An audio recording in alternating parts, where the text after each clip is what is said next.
আপনাদের হয়তো রেফারেন্স হিসেবে আপনারা হয়তো কিছু কথা বলতে পারবেন। তো এখন প্রথম কথা হলো যে বাংলাদেশ একটা মুসলমান দেশ, শুধু মুসলমান দেশই না, যে দেশের 96% বেশি হলো মুসলমান। আমাদের কিন্তু বেসিক একদম প্রথম ধাপটাই হইল আমরা আল্লাহর কাছে কৃতজ্ঞতা প্রকাশ করি সবসময় যে আল্লাহ আমাদেরকে মুসলমান হিসেবে জন্ম দিচ্ছে এই পৃথিবীতে। আলহামদুলিল্লাহ। আজকে যদি আমরা মুসলমান হিসেবে জন্ম না হইতো আমাদের, আর আমরা যদি অন্য ধর্মের হয়ে তাকায় তাকায় দেখতাম কাবা শরীফে এই পরিমাণ লোক সারাদিন 24 ঘন্টা তাওয়াফ করতেছে, আল্লাহর ঘর, এই ঘরে যাইতেছে, আমাদের তো আফসোস করা ছাড়া কিছু ছিল ঠিক না? বলে আমাদের আফসোস করা ছাড়া আর কোন উপায় ছিল না। আল্লাহর কাছে মাথা ঠুকাইয়া সিজদা দিয়া হাজার শুকর যদি আমরা করি, তাইলো আল্লাহ তাআলা এই দিন আমাদের কোনো দিন আমরা করতে পারবো না। আমরা মুসলমান হিসেবে জন্ম নিয়েছি। একে তো হচ্ছে মানুষ শ্রেষ্ঠ জীব হিসেবে আল্লাহ তাআলা আমাদেরকে পাঠিয়েছে, তার উপরে শ্রেষ্ঠ ধর্ম মুসলমান হিসেবে আমার শুকরিয়া আদায় করে আমার বক্তব্য শুরু করি। তো আপনারা আজকে যে ধরেন এই নিজেরা মিলে আপনারা এসে একটা জায়গায় একত্রিত হয়েছেন সালে, দেখেন আপনারা হচ্ছেন সমাজের সবচেয়ে সম্মানিত মানুষ। আসলে আমরা বলি না যে আমার শ্রদ্ধেয় শিক্ষক সম্মানিত, আমার বাবা মার পরে আর কি আমার অমুক সম্মানিত। একটা জিনিস খেয়াল করবেন, মসজিদের ইমাম সাহেবের ব্যাপারে যে সম্মানিত জায়গা, এই জায়গার তুলনা সমাজে কিন্তু কারণই হয় না। ঠিক কিনা বলেন? ইমাম সাহেবদের যে সম্মানিত জায়গা, এটা অন্য হাজার মানুষ হয়তো আমরা সমাজের মধ্যে বিচরণ করতেছি, আমি একটা সম্মানিত কই, আমি তো আপনাদের মানে আমার সমাজে আমি তো ইমামতি করতে পারি। তো ইমামতিটা আল্লাহর কাজ, যেটা যেটা আল্লাহ তাআলার কাজ, সেই কাজটা কিন্তু আপনারা ইমামতি করতেছেন, আপনারা হচ্ছেন আমাদের নেতা।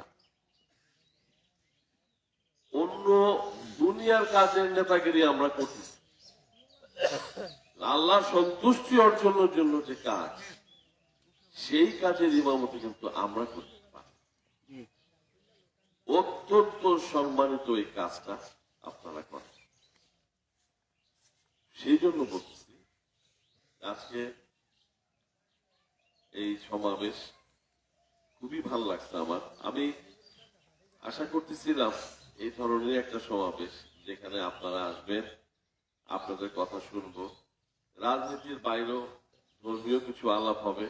আর রাজনীতির যে আলাপটুকু সেটা একান্তই নির্বাচন চলে আসছে, সেজন্য নির্বাচন সংক্রান্ত কথা। আমি আপনাদেরকে অনুরোধ করব, আপনারা দিন এবং দুনিয়া আমাদের এই এই এই এই সমাবেশ, এটা কিন্তু আমরা নির্বাচনের আগে দ্বিতীয়বার করব না। আপনারা ইতিমধ্যে জেনে গেছেন যে আমাদের নেতা জনাব তারেক রহমান সাহেব, উনি কিন্তু আপনাদের ব্যাপারে একটা সিদ্ধান্ত নিয়ে ফেলছেন। এটা তো নিশ্চয়ই আপনারা শুনছেন। ইমাম এবং মুয়াজ্জিন সাহেবদের জন্য আলাদা ভাতার ব্যবস্থা করা সরকারি ভাবে, এই সিদ্ধান্ত কিন্তু উনি সরকার গঠন করলে উনি করবেন। এটা কিন্তু উনি ইতিমধ্যেই বলে ফেলছেন, আপনার মধ্যে অনেকে শোনেন নাই বলে।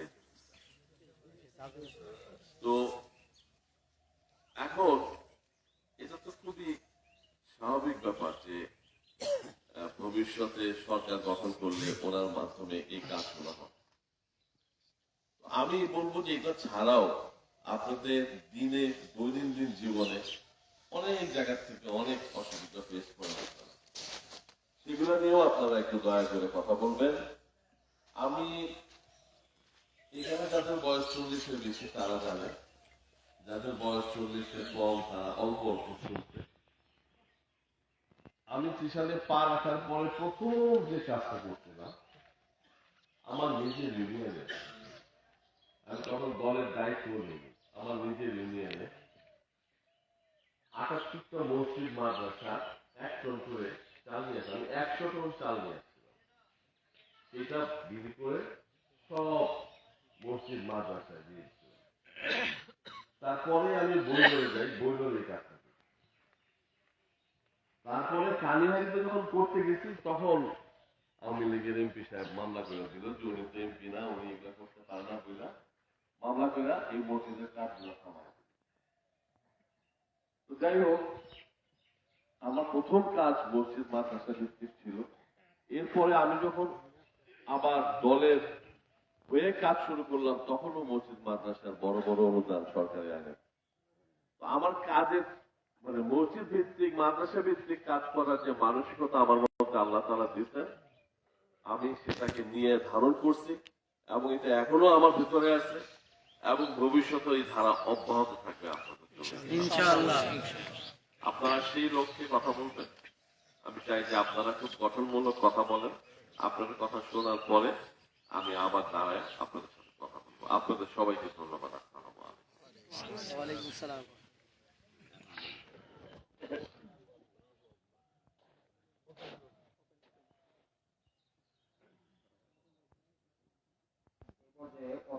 মতামত দেওয়ার জন্য যারা যারা মতামত দিতে চান ইনশাল্লাহ